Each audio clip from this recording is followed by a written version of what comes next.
Hello, my name is Steve Bowler, and in this video we're going to be taking a look at IP version 6. Specifically within IP version 6 we're going to be taking a look at RIP Next Generation Filtering, and this is IPv6 Lab 13. So in this lab what we're going to do is show you how to perform RIPng filtering. In this case we're going to have router 1, which has 5 loopbacks. All these loopbacks are going to be in RIPng, and then router 1 is going to have a neighbor relationship with R2 and send these routes to router 2. So what we're going to do is we're going to perform RIPng filtering on router 2 inbound, and we're going to do this by using a distribute list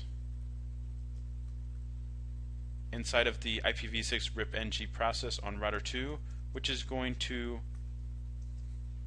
call a prefix list. So I'm going to show you how to set this up on router 2. The first thing we're going to do is get the basic IPv6 network up and running and advertise all these loopbacks into RIPng on router 1 and make sure they're being propagated to router 2.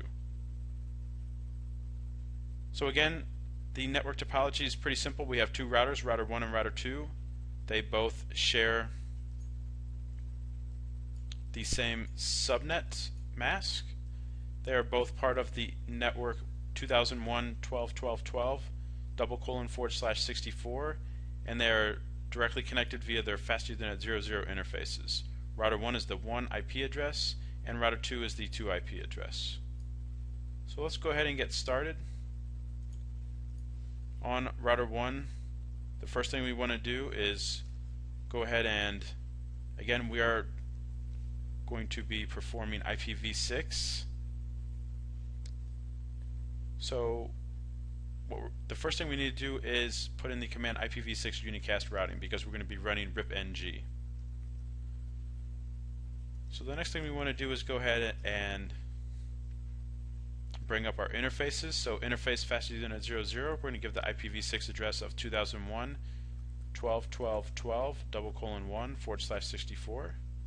We'll go ahead and do a no shut on the interface.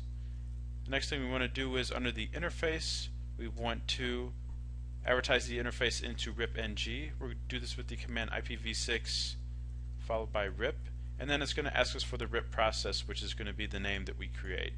So we're going to name it RIPng, and then we'll follow it up with the enable statement. So let's go ahead and create the loopbacks. So we have loopback 0, which has the IP address 2001.110, which also can be shown as :1/64. So I'll go ahead and create all the loopbacks.